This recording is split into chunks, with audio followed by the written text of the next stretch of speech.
my speech is gun control. And gun control, what it is it's the regulation and selling and owning, or the selling, using, and owning of guns. And my claim is increasing the restrictions on gun ownership will lower the violent crime rate. And this claim will be supported by my secondary claims, which will be 1, restrictions in the U.S. have been successful in lowering crime. 2, other countries have been successful in lowering crime. And 3, less guns means less violence. So, the first supporting claim is restrictions in the U.S. have been successful in lowering crime. And what that is in 1976, Washington, D.C. introduced what was called a handgun ban. It technically told people that they weren't allowed to carry guns, use them, or unless it was for a specific reason. And that ban prevented 47 deaths every year. And the homicide rate before the ban was way higher in the decades that preceded when they did the ban. And homicide is the killing of one human by another human. And after the ban, homicide involving firearms significantly decreased.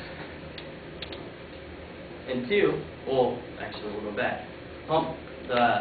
The deaths, the 47 deaths, are actually, it includes more than just homicide. It's homicide, suicide, accidental firing of guns among friends. So that can be taken into account into the 47 deaths. 2 is other countries have been successful in lowering crime. The UK, the United Kingdom, implemented stricter gun laws in 1997. And studies show that a 27% decrease in 1997, or decrease in crime between 1997 and 2002. And in one of my websites that is in my bibliography, which is www.guninformation.org, actually has a graph proving this fact. It actually has a graph showing that before the ban it was higher, and then it went down gradually as the law got stricter. The decrease has also been refuted as an urban legend, which is something that's not true, made up, or make-believe. But it has been tested by a website known as www.snopes.com. It's a website dedicated to exposing urban legends, and they studied it and they found it to be true. And Australia also implemented stricter gun laws. And since those gun laws, it's actually, Australia has a lower crime rate than that of the U.S. So, in general, less violence means less guns, or less guns means less violence.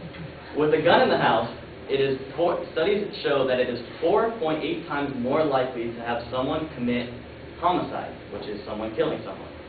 And then, likewise, suicide is 2.7 times more likely to happen with a gun in the house. And what suicide is the act or instance of taking one's own life voluntarily or intentionally.